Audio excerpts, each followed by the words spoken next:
Vamos a ver ahora la Perashá Vayeram. La Perashá Vayeram tiene muchas cosas, es una Perashá muy rica. Nosotros nos vamos a concentrar en un episodio bastante central para Am Israel, que es el episodio de la Kedat Yitzhak. Es por eso que yo les mandé el texto, tanto en hebreo como en castellano, para que lo podamos seguir de adentro, porque justamente desmenuzando el texto nos vamos a dar cuenta de cuál es la riqueza del mismo. La Perashá empieza acá en el versículo 1 del capítulo 22 y dice: Vaí ahar adevarim haele be'elokim nisa et Abraham. Vayomer elav Abraham, vayomer ineni. Dice: y sucedió tras estos hechos que Hashem sometió a prueba a Abraham y le dijo a Abraham, y él respondió: estoy aquí.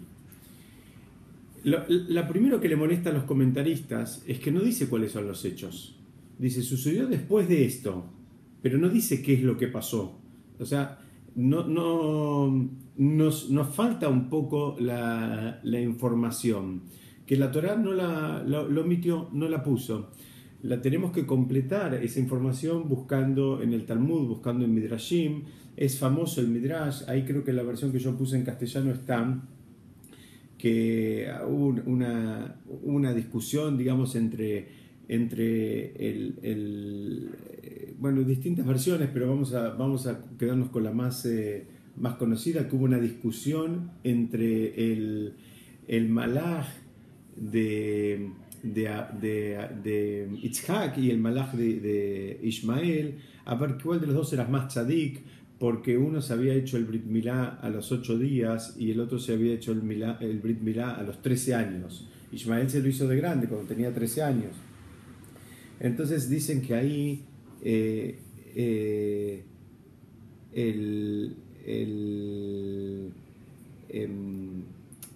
malaj que representaba a Yitzhak le dijo: mira, si Hashem le pidiera a Yitzhak o mismo a Abraham que lo ofrende por completo a Yitzhak, él no tendría ningún problema en ofrendarlo. Entonces, de acá, este es uno de los Midrashim. Hay otro que dice que en realidad el Satán lo acusó a Abraham por no haber hecho un corbán cuando nació Yitzhak, por no haber traído una ofrenda cuando nació Yitzhak, como que Abraham tendría que haber traído una ofrenda en el momento del nacimiento de Yitzhak. Entonces, la verdad que es una pregunta fuerte, o sea, como que Abraham tardó tanto en tener un hijo y era grande e hizo tanta tefilá y pasaron tantos milagros y tanto que era difícil. Dice, bueno, tendría que haber traído una ofrenda, que era la manera en que manifestaban ya en esa época, digamos, el agradecimiento a Hashem. Hay ofrendas de agradecimiento, no solo hay ofrendas por transgresiones. Entonces, la respuesta que hay también es bastante fuerte, donde dicen que en realidad no, que Abraham pensaba consagrarlo a su hijo Yitzhak a lo que se llama en hebreo Avodat HaKodesh, o sea, lo pensaba destinar a su hijo por completo en toda su vida al servicio divino. Entonces, en realidad, él no necesitaba hacer un corbán, un sacrificio, porque en realidad, de alguna manera, este hijo iba a estar dedicado al servicio divino durante todos los años de su vida. Y esa es la respuesta, digamos, que defiende y con fuerza a Abraham de un cuestionamiento grande. De acá se aprenden otras cosas también. Dicen que en realidad que el cuidado que hay que tener con la boca, con la palabra, que cuando alguien, acá puso, si yo le pidiera a él que lo ofrendara a su hijo, seguramente me lo ofrendaría, y me lo ofrendaría por completo. Salió esa palabra, digamos, de una boca e inmediatamente vino la prueba. Por eso dice: y fue después de estos hechos que Hashem sometió a prueba a Abraham. Es decir, el cuidado que todo lo que sale de nuestra boca, a veces ni siquiera en términos de chiste o en términos de broma, hay que cuidarse mucho porque tiene implicancias. Entonces acá empieza y Hashem, fíjense, se revela en hebreo con el nombre Elohim. Dice: Elohim Nisa et Abraham. Primero, el nombre Elohim denota el atributo de justicia. De los dos grandes nombres más frecuentes en la Torá, que son Adonai y Elohim, o Elohim. Elohim representa el atributo de justicia y Adonai representa el atributo de misericordia. Y entonces acá ya nos da una pista de que la prueba iba a venir por el lado de justicia, por el lado del rigor, no iba a venir por el lado de la misericordia.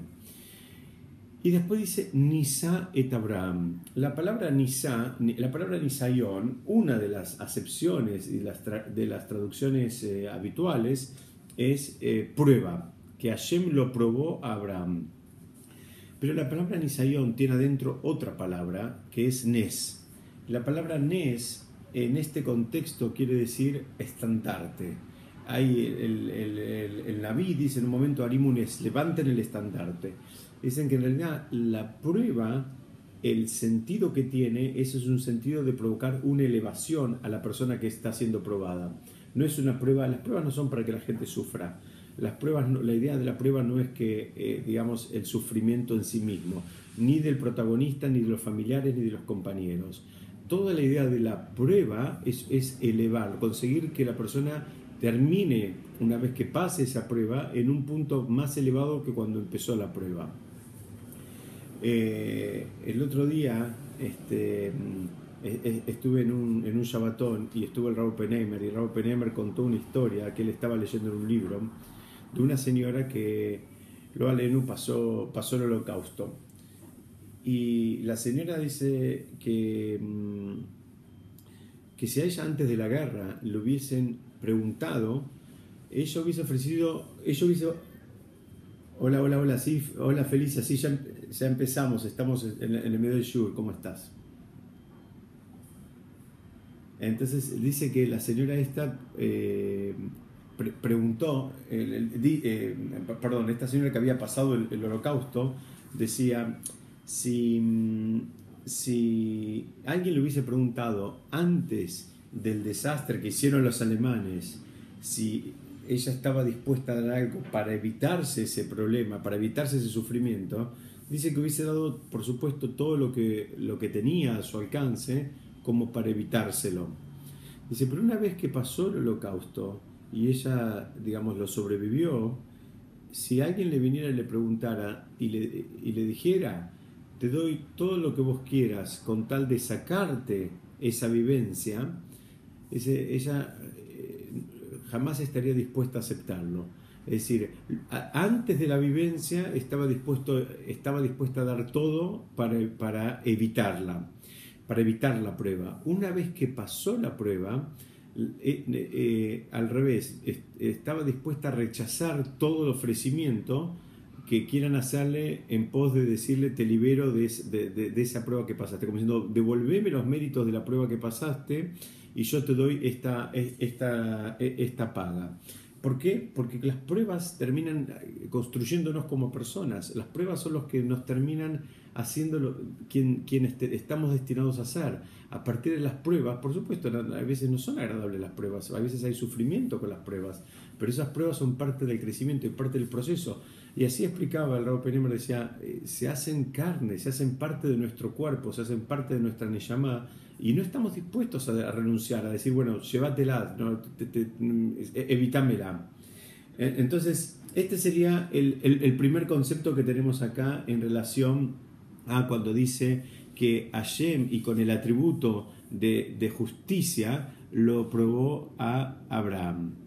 ¿Y qué le dice? Vamos a estudiar en el versículo 2. En el versículo 2 del texto que mandé hace unos minutos, estamos en el capítulo 22 de la Perashá Vayera del libro de Génesis. Le dice así, en hebreo le dice, Vayomer le dijo, Kach na et binja et yehideja asher ahavta et Yitzhak belech lecha el eretz amoria veleo sham leolá alachar erima asher omar eleja. Empieza y le dice así, le dice, la traducción sería, y dijo, toma, por favor, a tu hijo, a tu único, a quien amas, a Yitzhak. Me detengo acá sobre esta primera parte. Preguntan, ¿por qué hace todo este preámbulo? ¿Por qué le dijo, toma Yitzhak o toma tu hijo? Y en lugar de eso le dice, toma, por favor, a tu hijo, al único, a quien amas, a Yitzhak. Para esto hay varias explicaciones. Hay una explicación que la trae la Gemara en el tratado Sanedrín, donde dice que en realidad acá faltan textos en el medio, que hubo como una suerte de negociación, por llamarlo de una manera, entre Abraham y Hashem. Cuando él le dice, toma a tu hijo, Abraham le pregunta, ¿cuál? Tengo 2 hijos. Le dice al único, dice, cada uno es único, y cada uno es único para su madre. Él tenía Ismael y tenía Yitzhak. Dice, cada uno es único para mí y es único para su madre. ¿A quién amas? Entonces dice, yo amo a los 2, a Yitzhak. Esa fue la negociación que hubo entre Abraham e Yitzhak. Eso por un lado. Por otro lado, dice que cuando una persona que nunca nos toque tiene que darle a otra una noticia difícil, que nunca se la diga de un saque. De acá la Gemara aprende eso. Dice, si a alguien le toca dar una noticia difícil, tiene que ir con rodeos, tiene que ir preparando. Ustedes que nunca sepan, pero cuando hay un accidente y pasa algo terrible, dicen, bueno, mira, tal tuvo un accidente, está muy delicado, está así, está así, no le dicen directamente, mira, se murió, sino que la idea es que cuando hay una información difícil que pasar, se hace de manera escalonada. Esto es un comentario. Otro comentario que quiero compartir con ustedes en relación a estos versículos es sobre la palabra por favor. Hashem le habla con un tono de por favor. Kajna, por favor, le dice. Hay varias explicaciones de por qué le dice por favor. Hay una explicación que dice que Hashem le pide a Abraham que le pruebe al mundo que la elección que había hecho Hashem con respecto a Abraham, digamos que esta elección mutua que se habían hecho había sido algo digno, que algo funciona, como que le está pidiendo, mira, haceme un favor, demostrarle al mundo que esta prueba que la podés pasar porque vos estás, digamos, en un nivel espiritual que podés pasar esta prueba. Y otro comentarista clásico que se llama el Ora Haim dice que así como en el Shema Israel decimos en un momento Bechol Levavcha, dice con todo tu corazón, dice se refiere al hijo más querido, dice Bechol Nafshecha, que la traducción literal sería con todo tu alma, pero se refiere dice que el Nefesh digamos, tiene que ver como para la persona son los hijos. Digamos que una persona, una forma de demostrar que la persona está viva, que tiene el alma viva, es a partir de que tiene hijos. Hay una Gemara famosa que trae que aquella persona que, digamos, pudiendo haberlos tenido y no los tuvo, digamos, decidió no tener hijos, lo considera esa persona como muerto, aunque esté viva. Entonces, y por último cuando dice Bejol meodeja, el meodeja quiere decir con todos tus bienes, y que se está refiriendo acá que un hijo es más preciado que todas las pertenencias materiales que la persona puede tener. Entonces, de acá este comentarista que se llama el Ora Haim, un comentarista que vivió en los años 1700, él explica que en realidad este mismo diálogo que acabamos de leer de adentro de la Torá es un diálogo que se repite cada vez que decimos el Shema Israel. Son las mismas palabras, se están refiriendo a este concepto de entrega que le estaba pidiendo a Hashem. Entonces,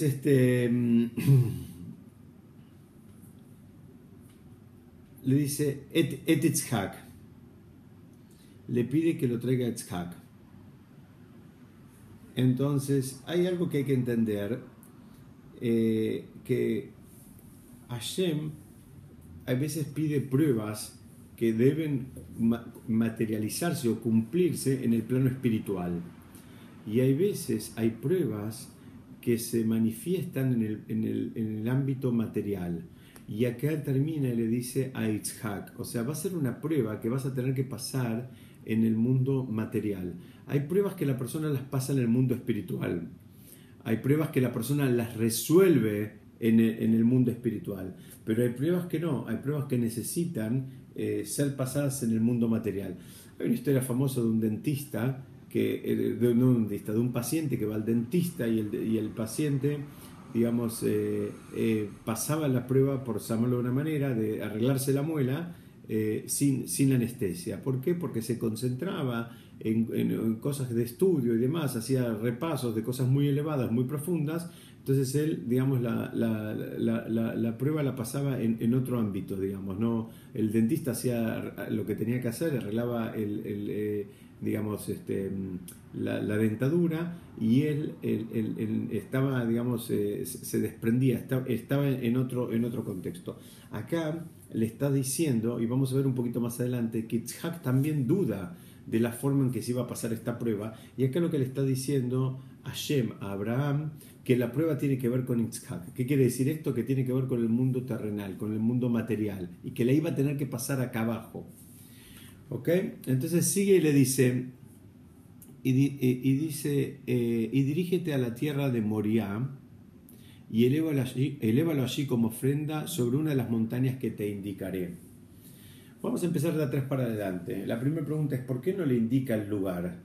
¿Por qué no se lo indica directamente el lugar? ¿Por qué le dice que se lo va a indicar después? Hay varias explicaciones. Hay una que tiene que ver con la perashá de la semana pasada, que no alcanzamos a estudiarla juntos, pero dicen que en realidad, porque la semana pasada también le dice a Abraham, cuando Hashem le dice a Abraham que se vaya de tu tierra, lej leja mi archejá, andate de tu tierra, mi moladetja, mi betabija, el lugar donde naciste, de la casa de tu padre. Y le dice, el Aretz Asher Areka, dice, a la tierra que te habré de mostrar. Y preguntan acá de vuelta, le dice que después te voy a mostrar, después te voy a indicar a dónde es. Entonces acá lo explican con un concepto que creo que nos puede servir mucho a nosotros, que es un concepto que es que no necesariamente estamos en el presente capacitados para entender todo lo que nos pasa o todo lo que está sucediendo a nuestro alrededor. Por eso a veces Hashem habla en este lenguaje donde habla una parte en presente y una parte en futuro. ¿Qué significa? Hay cosas que a veces tenemos que hacer y punto. No entendemos bien el motivo, no entendemos bien la razón y la relación causa-consecuencia de esa prueba que tenemos que pasar o eso que tenemos que resolver. Pero no significa que no lo vayamos a entender más adelante. El primer concepto importante acá es que nadie dijo que nosotros íbamos a entender todo lo que nos pasa todo el tiempo. Nadie dijo que lo vamos a entender. Y fíjense que Hashem le está tomando la prueba más grande que le puede tomar una persona y la prueba más grande que le tocó a Abraham, y le dice, mira, hay cosas que yo te voy a mostrar después, yo te lo voy a indicar después. ¿Qué significa? No lo vas a entender todo ahora, no lo intentes entender todo ahora. Hay un momento para cada cosa, y las cosas a veces se van revelando, se van escalonando. Hay primero aprender la letra A, después la letra B, después la letra C, después la letra Z, y ahí ya tenemos un mundo nuevo. Cuando dominamos todo el abecedario, ya las podemos combinar y es un mundo nuevo. Hashem lo que le está diciendo es, bueno, ese mundo nuevo lo vas a entender un poco más adelante cuando puedas combinar todas las letras del abecedario. Todavía no estás listo, todavía no estás preparado. Entonces, digamos, este es un aprendizaje doble que se puede hacer de esta perashá como de la perashá de la semana pasada. En las dos veces Hashem se dirige a Abraham y no le especifica, digamos, con un nivel de detalle completo qué es lo que le está pidiendo, sino que le hace un primer pedido y le avisa que hay cosas que se va a enterar más adelante. Sigue la perashá y le dice después, es interesante, perdón, vuelvo para atrás, dice, Bealeo Sham Leolá, dice, y sacrifícalo o elévalo allí como ofrenda, no sacrifícalo, elévalo allí como ofrenda. Dios justamente no dijo el lenguaje, no utilizó el lenguaje de sacrificio porque no tenía la intención de que Itzhak fuera sacrificado, sino que lo elevara a la montaña y lo preparara como si fuera una ofrenda, pero no que lo ofrendase. Entonces, acá de vuelta, la Torá usa un lenguaje muy preciso. Nosotros, digamos, si no entrenamos el ojo cuando lo leemos de corrido, pensamos que le pidió que lo sacrificara. No le pide que lo sacrificara, le pidió que lo elevara, no que lo sacrificara. ¿Ok? un minutito.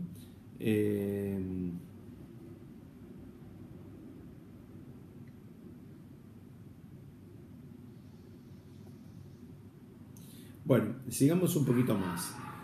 Moriah, la forma que habla de la montaña, cuando se refiere a la montaña, se refiere a la montaña Moriah. Dice, dirígete, o mejor dicho, a la tierra de Moriah y elévalo allí como una ofrenda. Entonces, la tierra de Moriah, ¿cuál es la tierra de Moriah? ¿Saben cuál es el lugar donde se ofrendó a Isaac? ¿Cuál es el lugar geográficamente en el día de hoy donde se ofrendó Isaac? ¿Donde fue todo este episodio? ¿Dónde pasó? Pasó exactamente donde está el Bet HaMikdash, o donde está ahora el Muro de los Lamentos, donde está el Kotel Amaraví. Ahí arriba de donde está el Muro de los Lamentos, donde está ahora la mezquita, ahí es donde pasó este episodio. ¿Y por qué se llama Moriah? Hay muchas explicaciones por qué a esa tierra la llamaban Moriah.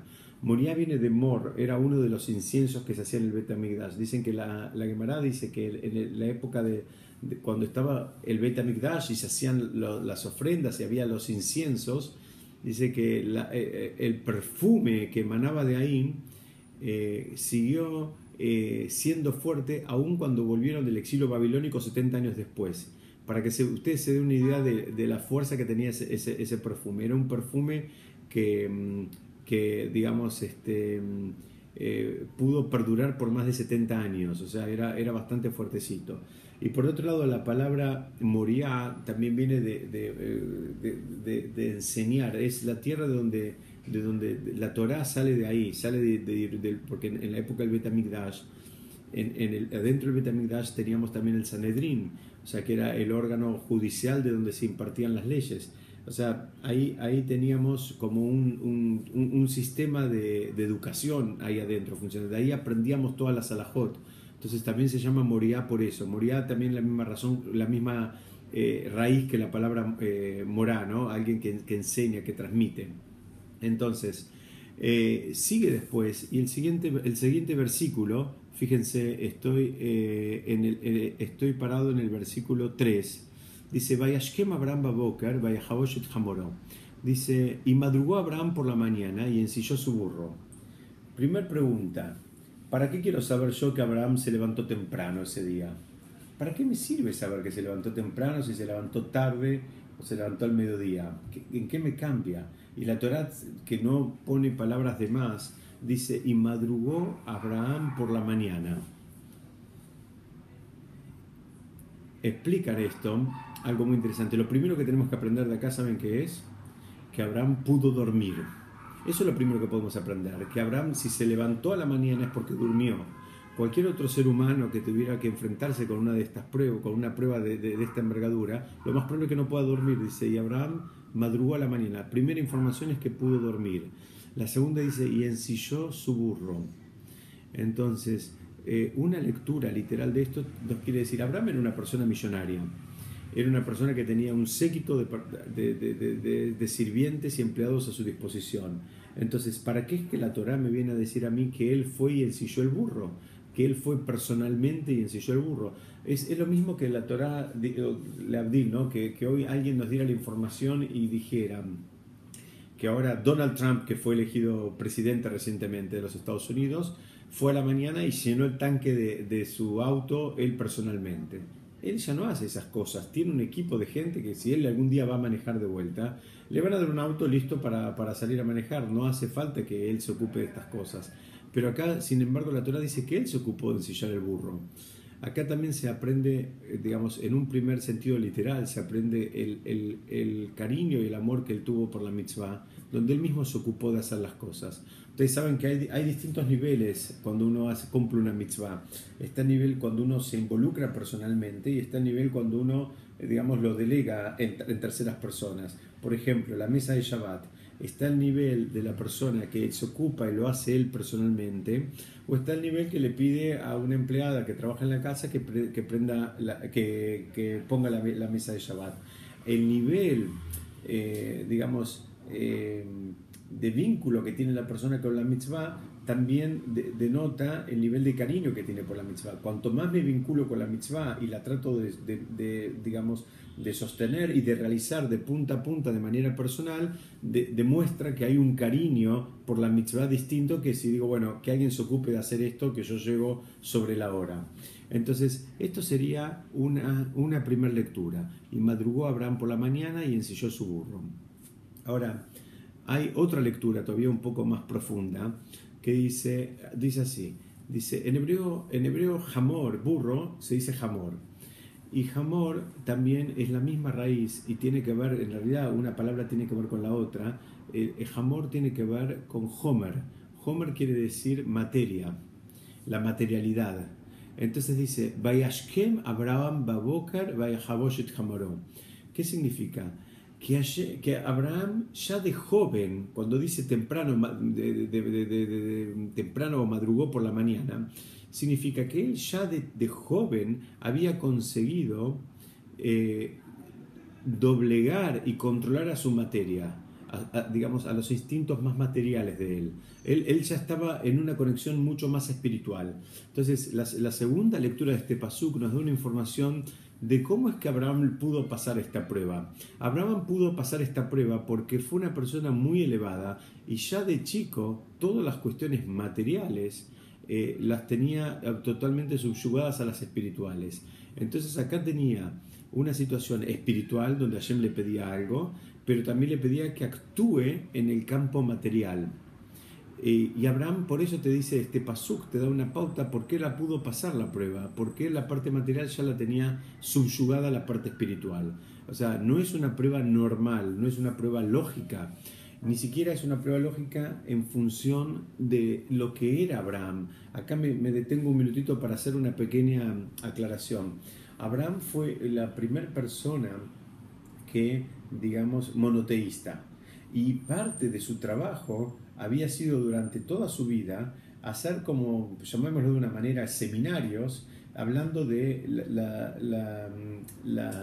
digamos, la verdad de Hashem, la existencia de Hashem, cómo Hashem maneja el mundo, y hablando en contra de las prácticas idólatras.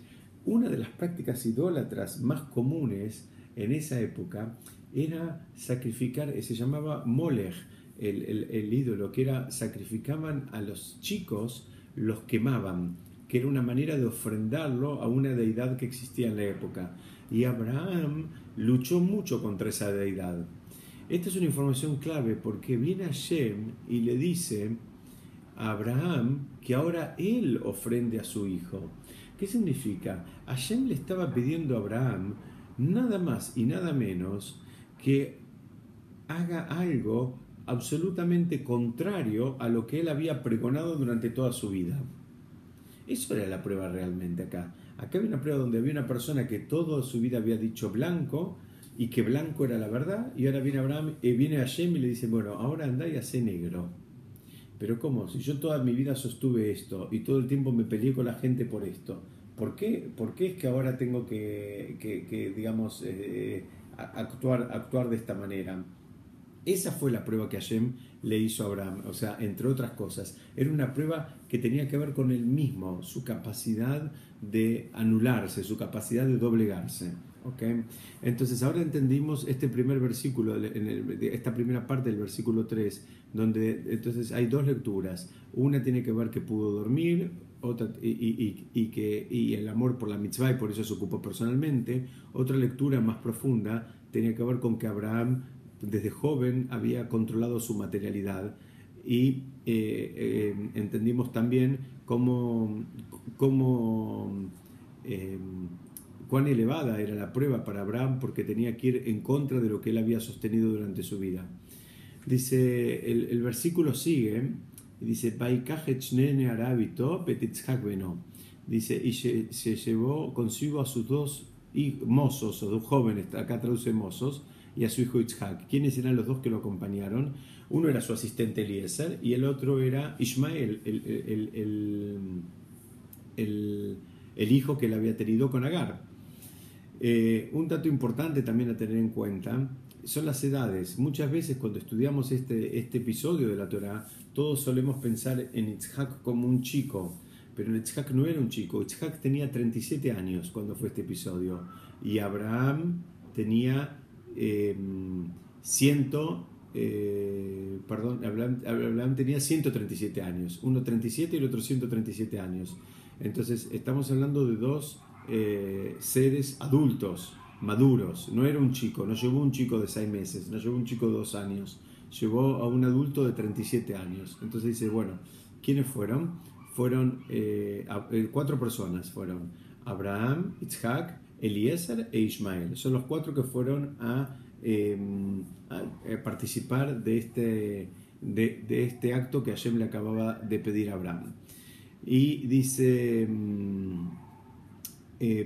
partió la leña para la ofrenda y se levantó y se dirigió al lugar al que le había hablado Hashem. Acá también hay algo interesante, es que Abraham se prepara para cumplir la voluntad de Hashem y se prepara para cumplir la voluntad con todos los detalles que esto involucra. O sea, ¿qué significa? Que Abraham no es que no negocia, no pide que le eviten esta prueba. Y si le dicen, bueno, si lo voy a tener que ofrendar, voy a necesitar madera. Y no entiendo, y ahí no hay madera, no hay árboles ahí, ¿por qué tengo que llevar madera de acá?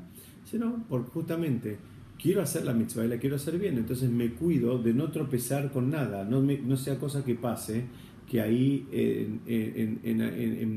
por algún motivo la madera esté húmeda y no prenda o no funcione o no consiga o no la pueda cortar o esté muy dura, etcétera, etcétera. Entonces me llevo la madera de acá, me llevo las cosas preparadas como para cumplir la mitzvah. Esto de acá también se aprenden muchas cosas. La persona, el yehudí va hacia el tiempo, no el tiempo viene hacia él. ¿Qué significa esto? El yehudí se va de vacaciones, ¿qué va a necesitar en las vacaciones, digamos, para mantener su nivel de observancia? Y bueno, va a necesitar, no sé, va a un lugar que tal vez no consiga, entonces si va a necesitar un vino kasher, se tiene que llevar un vino kasher para poder hacer el kiddush en Shabbat. Si va a necesitar las velas, se las tiene que llevar porque tal vez en el lugar no va a conseguir las velas. ¿Qué significa? Uno va y lleva consigo lo que necesita. Si uno va a un lugar y uno se va de vacaciones a Israel, no tiene que llevar nada. Si uno se va de vacaciones a una montaña, en un lugar donde no tiene acceso a las cosas que necesita para cumplir la mitzvah, se las tiene que llevar desde su lugar de origen. Y esto es lo que hizo Abraham, se llevó lo que iba a necesitar. O sea, dijo, bueno, en el mejor de los casos lo que puedo necesitar es esto, me lo llevo y termino el problema. ¿Por qué? Porque estoy haciendo la voluntad de Hashem, no porque sí, porque estoy haciendo la voluntad de Hashem y Hashem me lo acaba de pedir, y si Hashem me lo pide, voy y lo hago bien. No es que lo hago a medias, ay no, me olvidé esto, ay no, me faltó lo otro. Hashem me lo pidió, voy y lo hago. Digamos, muchas veces, lamentablemente, cuando nos vinculamos con las mitzvot o nos vinculamos con el estudio de Torah, nos enganchamos en las cuestiones técnicas de qué es lo que está permitido, qué es lo que está prohibido, qué es lo que se puede hacer, cuánto. La religión judía tiene muchos tecnicismos y entre todos esos tecnicismos nos cuesta a veces ver la mano de Hashem atrás. Entonces nos parece que son, digamos, Dios no permita, pero disparates que no sabemos a quién se le ocurrieron y entonces nos parecen que son pasibles de no ser observados. Cuando la persona estudia y estudia entendiendo que lo que está estudiando no es otra cosa que la palabra de Hashem y que es la voluntad de Hashem de que cumplamos esas mitzvot, bueno, debería, digamos, por lo menos aspirar a tener una actitud como la que tuvo Abraham, que dijo, bueno, si esto es lo que me pidieron y esto es lo que necesito, no corro riesgos, llevo todo lo que necesito desde el vamos, me voy con todo lo que necesito. Sigue. Al tercer día, estoy leyendo acá en hebreo y en castellano, dice, Bayom Shlishim, Baisa Abraham Beteinav Bayaret Amakom Rajok. Dice, el tercer día, ¿qué pasó el tercer día?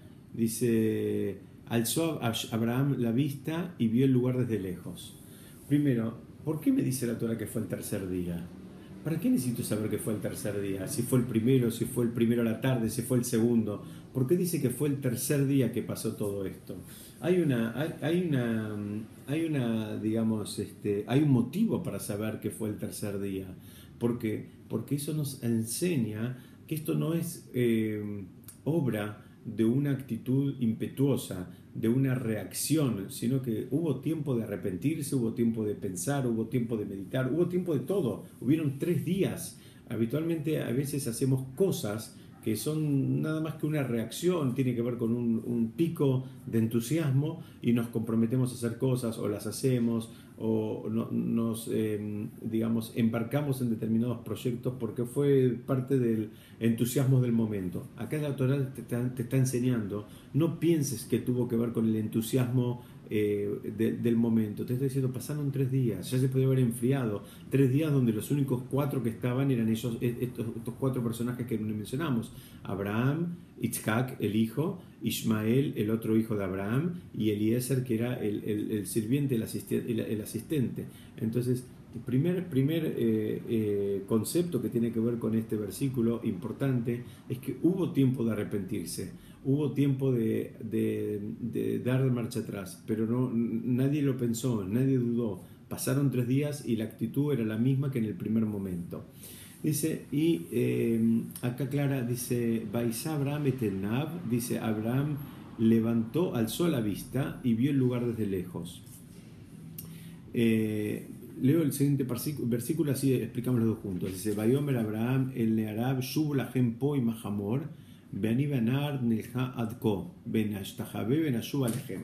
¿Qué le dijo? Dijo Abraham a sus jóvenes, quédense solos aquí con el burro, mientras yo y el muchacho iremos hasta allá. Nos posternaremos y retornaremos a ustedes. Acá hay un midrash que explica esta situación y la Gemara lo trae. Hay un midrash donde dice que en un momento Abraham vio como una nube por encima del Ara Moria, de esta montaña, que como les dije hace unos minutos, es el lugar donde después se iba a terminar estableciendo el Beit HaMikdash. Entonces, dicen que él vio ahí la presencia divina, la pudo percibir, porque alzó los ojos, alzó la mirada, elevó la mirada, o sea, pudo tener una mirada, parece un juego de palabras, pero en realidad el sentido es que Abraham pudo tener una mirada más elevada. No es que elevó la mirada, sino que él pudo tener una mirada más elevada y vio el lugar desde lejos. Él pudo percibir el lugar desde lejos. Dicen que en ese momento él le preguntó a Ismael y a Eliezer, dice, ¿ustedes ven algo? Y ellos le dijeron, no, nosotros no vemos nada. Entonces él les dice, Shbu Po y Mahamor, quédense acá con el burro. En realidad, primera respuesta, le tendría que haber dicho que el burro se quede con ustedes acá. ¿Por qué les dice quédense ustedes acá con el burro? ¿Quiénes son los más importantes acá? ¿Son ellos o el burro? Entonces, de vuelta, hay una segunda lectura. Abraham le está diciendo, si ustedes no pueden ver esto, que es algo espiritual, ustedes se quedan acá con lo material. Dijimos hace unos minutos que Hamor y Homer tienen la misma raíz. Lo que le estaba diciendo a Abraham es, si no están listos para tener una experiencia espiritual, lamentablemente no les queda otra que quedarse limitados exclusivamente a una experiencia material. Y les dice, quédense acá con el burro. ¿Por qué? Porque el burro representa la materia. Ustedes no pueden ver la espiritualidad, solamente pueden ver la materia. Esto, con todo respeto, esto lo vemos todos los días en la calle. Todos los días vemos la gente que no puede entender, no puede conectar con la parte espiritual y ellos se manejan de acuerdo únicamente con el mundo material. El mundo espiritual es un mundo que desconocen, que no entienden, que no dominan. Entonces ellos solamente les queda el recurso del mundo, del mundo material. Abraham les está aclarando acá. Acá había una opción. Ellos no estaban listos, no estaban preparados. Él les pregunta, ¿pueden ver algo? No lo podemos ver. Entonces quédense acá abajo con el mundo material. Es por eso que el versículo, si lo leen de corrido, van a entender. Al tercer día alzó Abraham la vista y vio el lugar desde lejos. Y dijo Abraham a sus mozos, quédense solos aquí con el burro, mientras yo y el muchacho iremos hasta allá. Él le dice, Nelja Adko. En hebreo, acá traduce, en castellano traduce iremos hasta allá. Pero en hebreo le dice, vamos a ir hasta Ko. Ko puede ser que quiere decir hasta allá, pero en realidad hay una referencia muy interesante. En la perashá de la semana pasada, cuando a Hashem se le presenta a Abraham, hay un versículo que dice que Batetzeo toda Jutza, que Hashem lo sacó afuera a Abraham. Y preguntan, ¿afuera de qué lo sacó? ¿Afuera de la tienda? ¿Tiene que venir la Torá y decir que lo sacó afuera de la tienda Abraham? Que, digamos, ¿hace falta ese tipo de información? Ustedes sabemos que en la Torá no hay superficialidades. Cada palabra que hay no es que está de manera superflua. Esta es la expresión, no superficialidad, que no hay nada superfluo, perdón, corrijo, no hay nada superfluo, sino que si está es porque hace falta que esté y es una información de la cual yo puedo aprender algo. Y dice, y lo sacó afuera. ¿Afuera de qué? Preguntan. Entonces dicen que en realidad Abraham era astrólogo y él, de acuerdo a sus conocimientos, él había descifrado y entendido que él no iba a poder tener hijos. Entonces, cuando Hashem se le va a revelar a él, o cuando se le revela, dice, y lo sacó afuera. Preguntan, ¿afuera de qué? Afuera del sistema solar. Lo sacó afuera y le mostró quién manejaba los astros. Le dijo, mira, vos estás convencido de algo a partir de una información que vos tenés, de acuerdo a algo que vos dominás, que se basa sobre la premisa de que los astros, no sé, se mueven solos. Entonces, ¿qué es lo que hizo Hashem? Hashem lo sacó afuera del sistema de los astros, y le mostró cómo él los manejaba, como le quiso enseñar. Dice, mira, vos no des por sentado algo a partir de información que te representan la posición de las estrellas y de los planetas, porque yo soy el que mueve los planetas y las estrellas, y si necesito mover un planeta y una estrella, lo muevo y se terminó. No pienses que eso es algo que está, digamos, definido. Pero después, en el versículo siguiente, después que relata que lo sacó afuera, le dice, ¿ves las estrellas yo? Y le dice, Ko y es areja. Así va a ser tu descendencia. Y Abraham acá, cuando va a ir a hacer la prueba con Yitzhak, agarra y dice, vamos a ir a ver de qué se trata este Ko. Si ayer me dijo, si la perashá anterior, mejor dicho, que no fue ayer, fueron casi 38 años antes, porque eso fue antes de que Sara quede embarazada, un año antes de que nazca el nene. Ahora el bebé tenía 37 años, como dijimos hace un rato, Yitzhak tenía 37 años, eso fue hace 38 años. Y si hace 38 años Hashem me dijo, Ko y es areja, así va a ser tu descendencia, usa la misma palabra para referirse que va a ir hasta allá. ¿Qué significa? Abraham dice, quiero ver de qué se trata este Ko, cómo funciona. Por un lado me dice que mi descendencia va a ser como las estrellas, y por otro lado me pide que la sacrifique. Entonces Abraham está diciendo, voy a ver de qué se trata, voy a investigar un poquitito más de qué se trata esto que me están pidiendo, y este lenguaje que fue utilizado cuando en los dos casos, tanto ahora como cuando le fue informado que iba a tener una descendencia tan numerosa como las estrellas. Dice, y ahí nos vamos a posternar, y fíjense que le dice, Benashú alejem, y retornaremos a ustedes. Abraham, en definitiva, estaba, como dice Rashi, estaba teniendo una profecía ahí, que él les está anunciando que ellos iban a volver. Nosotros vamos a ir a hacer la prueba y vamos a volver. Dice, Vayikach Abraham betatzea olah, vayasem al Yitzhak beno, vayikach beyado et haesh betamachel, velekhu shneyem yachdav. Le dice así, y tomó Abraham la leña para la ofrenda y la colocó sobre Yitzhak su hijo. Tomó en su mano el fuego y el cuchillo y marcharon los dos juntos. Acá es interesante porque acá aparece que fueron los dos juntos. Acá tenemos dos personas, que uno sabe lo que pasa y el otro no sabe lo que va a pasar. O sea, uno sabe a qué va y el otro no sabe a qué va, pero van los dos juntos. Acá no hay ningún conflicto, la Torá no relata ningún conflicto entre los dos personajes de esta fabulosa historia. Dice, no, van los dos juntos, marcharon los dos juntos, iban los dos de la misma forma a hacer la voluntad de Hashem. Abraham, a quien se le había pedido, Yitzhak, fíjense, preguntan acá, ¿por qué se llama Akedat Yitzhak? Las ataduras de Yitzhak, se debería decir las ataduras de Abraham, porque aparenta ser una prueba más fuerte para Abraham que para Yitzhak. Y hay varias explicaciones para esto, muy interesante. La primera es que dicen, mira, no es lo mismo si te lo pide Hashem que si te lo pide tu papá. Si alguien tiene una revelación y viene a Hashem y le pide algo, no es lo mismo que se lo pida a Hashem a que se lo pida al padre. Bueno, acá dice, fueron los dos caminando juntos. ¿Qué significa? Aquel que le pidió a Hashem iba al mismo nivel que aquel que le pidió al padre. Eso te demuestra la grandeza de Yitzhak, porque Yitzhak tenía un nivel de comanda, recibió un nivel de comanda mucho menor, era de su padre, era un gigante, pero no era Hashem. Y dice, y fueron los dos juntos. Y acá empieza esta especie de diálogo, dice, Vayomer Yitzhak el Abraham Aviv, Vayomer Aviv, Vayomer Ineni Bni. Es un diálogo medio raro, dice, están caminando los dos juntos, están los dos solos, y Yitzhak le pregunta, Vayomer Yitzhak el Aviv. Perdón, y le dijo Yitzhak a Abraham, su padre, Vayomer Avi, papá, le preguntó, ¿sos vos, papá? Entonces acá preguntan algo que ya lo insinuamos hace unos minutos. En realidad no preguntan, sino explican. Dice, Yitzhak le estaba preguntando a Abraham, Yitzhak empieza a darse cuenta que acá va a pasar algo y que va a pasar algo importante. Yitzhak le estaba preguntando a Abraham, mira papá, ¿cómo vas a pasar esta prueba? ¿La vas a pasar como mi papá o la vas a pasar como un gigante espiritual? Por eso fíjense cómo dice, lo leo de vuelta, lo leo en hebreo porque en hebreo se entiende mejor. Dice, Vayomer Yitzhak el Abraham.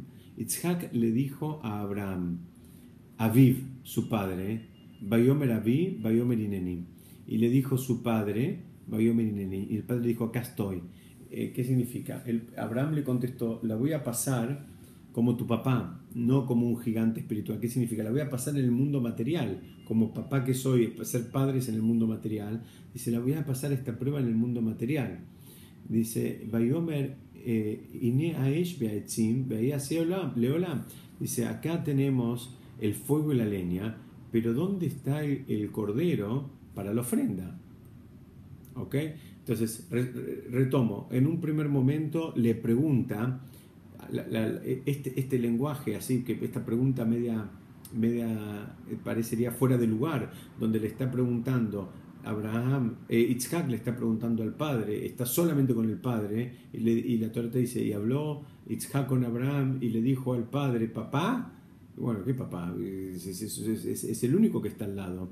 Dice, no, ahí él estaba preguntando cómo iba a pasar la prueba. Le dice que la va a pasar en el mundo material. Le dice, Vayomer Ineni, la voy a pasar como Abraham, no la voy a pasar en el mundo espiritual. Entonces, si la vas a pasar en el mundo material, el hijo le contesta, bueno, si es en el mundo material necesitaríamos tres cosas. Necesitaríamos la leña, el fuego y el animal. ¿Y dónde está el animal? No tenemos animal, eso es lo que le pregunta. Y Abraham le contesta, estoy en el versículo 8, Abraham le contesta, Vayomer Abraham, Elohim irelo aselo la beni, beijushneyem biahdab. Dice, Abraham le contesta, Dios procurará él mismo el cordero para la ofrenda. En este libro que tengo yo, que digamos que es la traducción del libro de ArtScroll, dice, hay una coma y dice, hijo mío. ¿Qué significa? Hay dos lecturas. Una lectura simple es que le dice, bueno, mira, quédate tranquilo, Hashem va a proveer el animal para la ofrenda. Y hay otra lectura que dice, Hashem procurará él mismo el cordero para la ofrenda, hijo mío. Como diciendo, si no aparece el animal, o que en alguna medida, o si no aparece el animal, o aún apareciendo el animal, la ofrenda vas a ser vos, hijo mío. Como le está diciendo, la ofrenda vas a ser vos. Le está insinuando. Y fíjense que Yitzhak entiende, y acá la Torah repite, y marcharon los dos juntos. Acá es algo fabuloso lo que pasa. En 2-3 versículos antes marcharon juntos, pero uno sabía a qué iba y el otro no sabía a qué iba. Acá ya Yitzhak se dio cuenta, insisto, era un hombre de 37 años, no era un chico, y dice, y marcharon los dos juntos de nuevamente. ¿Okay? Uno ya sabe para qué y el otro no sabe para qué. Dice, llegaron al sitio del cual Hashem les había hablado, y se construyó allí Abraham el altar y dispuso la leña, ató a su hijo Yitzhak y lo colocó sobre el altar encima de la leña. Abraham extendió la mano y tomó el cuchillo para sacrificar a su hijo. Yo acá me quiero detener, hay una palabra acá, la Torah relata todo paso por paso cómo es que fue que pasó, pero el cuchillo, que ya lo había mencionado antes cuando salieron para cumplir esta mitzvah, que dice que llevó el cuchillo, en hebreo, e inclusive es interesante porque aún en hebreo moderno, el cuchillo que se utiliza para la shehitá, para digamos, matanza ritual, se llama de esta manera, se llama Maahelet. Maahelet viene de la raíz de la palabra Ogel. Entonces dice que tomó el Maahelet, tomó este cuchillo como para hacer la ofrenda, para sacrificarlo al hijo. Pero hay palabras en hebreo que significan cuchillo. Preguntan, ¿por qué usa esta palabra Maahelet, que tiene, digamos, adentro, tiene como una connotación, tiene que ver con Ogel? La palabra alimento está dentro del Maahelet. Entonces hay dos explicaciones interesantes. Dicen que primero la shejitá misma, la matanza ritual, es el primer paso de una alimentación. Por eso se llama Maahelet. Maahelet quiere decir como el que alimenta, se podría llegar a entender de alguna manera.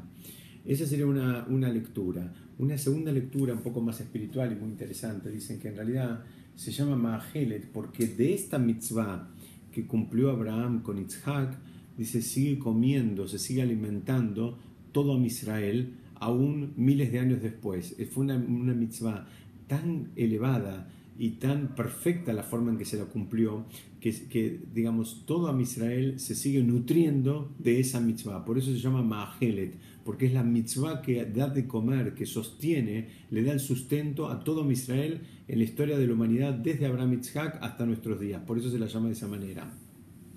Y acá sigue y dice algo muy interesante. Vaikra elav malach Hashem min hashamayim vayomer Abraham vayomer hineni. Dice, lo llamó un ángel de Hashem desde el cielo y dijo, Abraham, lo llamó dos veces. Y él dijo, heme aquí. Preguntan, ¿por qué hizo falta que lo llame dos veces? Está llamándole un ángel, ¿por qué hizo falta que lo llame dos veces? Entonces explican que Abraham estaba tan enganchado, tan conectado y ensimismado con la observancia de esta mitzvah, con la realización de esta mitzvah, que cuando lo llamaron en realidad no reaccionó. Hizo falta que lo llamaran dos veces para que él reaccionara. Entonces lo está llamando, insisto, un ángel de Hashem. No lo está llamando Hashem, lo está llamando un ángel de Hashem. ¿Y qué le dice el ángel? Le dice, no extiendas la mano contra el muchacho ni le hagas nada, porque ahora sé que eres temeroso de Hashem, pues no me negaste a tu hijo, a tu único. Entonces, yo, digamos, acá hay varias cosas para explicar, y acá me quiero detener unos minutitos, los pocos minutos que nos quedan antes de terminar el encuentro del día de hoy, donde dice así: el ángel le viene y le dice, no extiendas la mano, digamos, no hace falta que lo toques al chico, no hace falta que lo toques. Abraham, fíjense qué situación, ya tenía el cuchillo en la mano y estaba listo como para cumplir la voluntad de Hashem. Y viene un ángel, no Hashem, y le dice, no hace falta que lo hagas. Dice, porque ahora sé que eres temeroso de Hashem, pues no me negaste a tu hijo, a tu único. Primero, Abraham, si se lo negaba o no se lo negaba a Hashem, no al malaj. ¿Por qué dice, no me negaste? Para entender eso tenemos que ir un poquito más en hebreo. Tenemos que entender algo en hebreo. Dice así, dice, ahora sé que eres una persona temerosa de Hashem. Dice, y no privaste de entregar a tu hijo, pero el mimeni, de mí. El mimeni les molesta a los comentaristas, porque dice, si Abraham lo que iba a dar o dejar de dar, se lo iba a dar o dejar de dar a Hashem, no a un malaj que acababa de aparecer en escena. Este malaj en ningún momento estuvo en todo el relato, ahora aparece recién el malaj. Entonces, ¿por qué dice mimeni? ¿Qué tiene que ver con el malaj, con el desafío que tenía Abraham? Entonces, hay un concepto muy lindo que está relacionado con esto, que dicen que es así. Dice, cada vez que una persona realiza una mitzvah, crea un malaj, crea un ángel. Ahora, ¿qué pasa? Si las mitzvot tienen distintos niveles y tienen también, digamos, una persona va y se pone los tefilim. Si se los pone de manera automática y robotizada, ¿cumplió la mitzvah? Sí, cumplió la mitzvah, se puso los tefilim.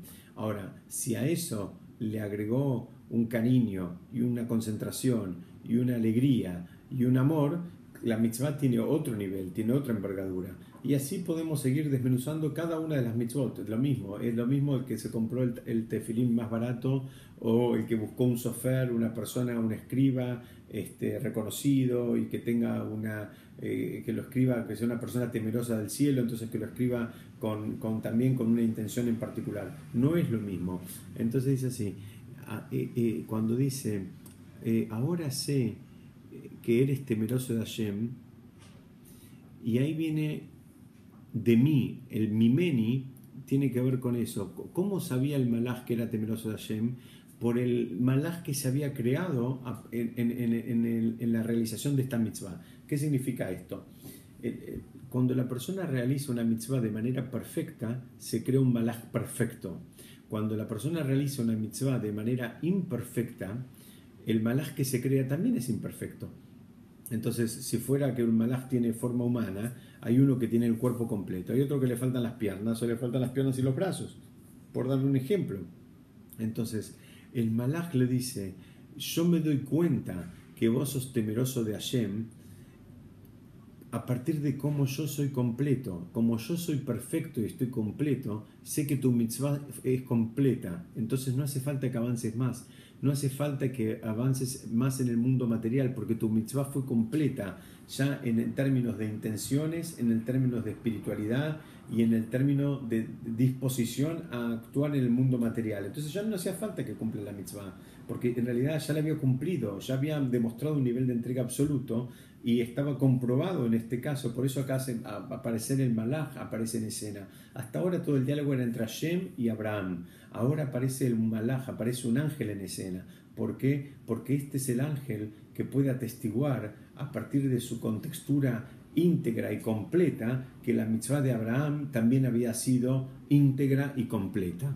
Este es un poquitito el esquema de la Kedat Yitzhak, de las ataduras de Yitzhak. Se conocen como las ataduras de Yitzhak porque es más elevado aquel que le pide el padre que haga algo que aquel que le pide a Hashem que haga algo. En ambos casos, mismo que lo hagan, el que lo hace porque si lo pide el papá, no es lo mismo el que lo hace que lo pide a Hashem. Entonces, resumiendo un poquitito, hay un pedido, hay una prueba que no tiene la intención de que nadie sufra. Las pruebas, la idea no hay que machacar con la idea de que hay que sufrir, sino la prueba, lo que tiene la idea que hay detrás de la prueba es provocar una elevación a partir de que primero la persona reconoce las fuerzas con las que tiene y por otro lado la persona reconoce y digamos en quién puede poner sus expectativas. Si la persona tiene un problema puede llegar a pensar que su capacidad de resolverlo está en el abogado, en el doctor, en el cliente o en el proveedor, o la persona pone sus expectativas y su confianza en resolver el problema a partir del vínculo que él va construyendo con Hashem. Por supuesto que también tiene que actuar en el mundo material e ir al doctor o ir a ver al cliente o hablar con el proveedor, pero el tema es dónde él tiene depositada su esperanza, su confianza. Esta es una prueba que tenemos acá de Abraham, donde Abraham vemos cómo se mueve entre el mundo material y espiritual y va y viene permanentemente con suma comodidad. Ese es el verdadero desafío que hay. Digamos, ese es el verdadero aprendizaje que debemos tomar de esta perashá, y es un aprendizaje, digamos, que nos debería servir para todos los días, donde entender que las cosas que nos pasan cuando no nos gustan, no hay que hay un castigo atrás de todo esto, sino que tienen que ver con nuestro crecimiento, sino que tenemos que aprender algo de esa experiencia, y que esa experiencia tiene por finalidad llevarnos a un lugar todavía más elevado del que estamos en este momento. Yo, digamos, quisiera parar acá, no sé si alguien quiere hacer alguna pregunta, algún comentario, porque hasta ahora hablé como un lorito, no sé si alguien quiere decir algo.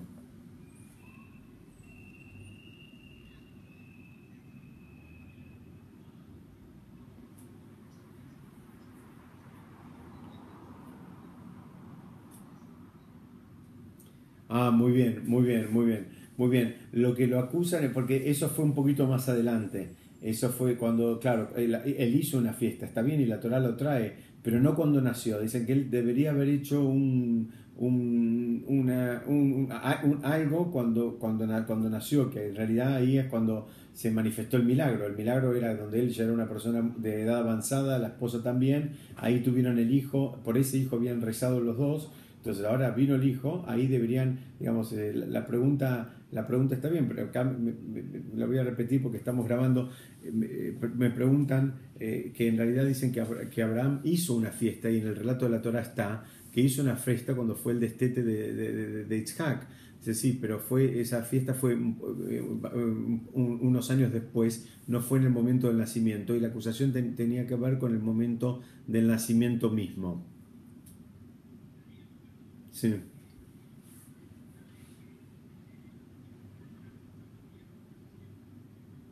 Sí, no, no, no. Lo que tenía que festejar no era la similitud, sino lo que tenía que... en realidad no es festejo, sino que no había ofrecido una ofrenda de agradecimiento. Digamos, esa es la supuesta acusación que recaía sobre Abraham, que Abraham había, digamos, había experimentado un milagro importante, digamos, se habían inclusive roto las leyes de la naturaleza para que ese chico venga al mundo. La Gemara dice que Sará no solo que era estéril, sino que ni siquiera tenía el aparato reproductivo.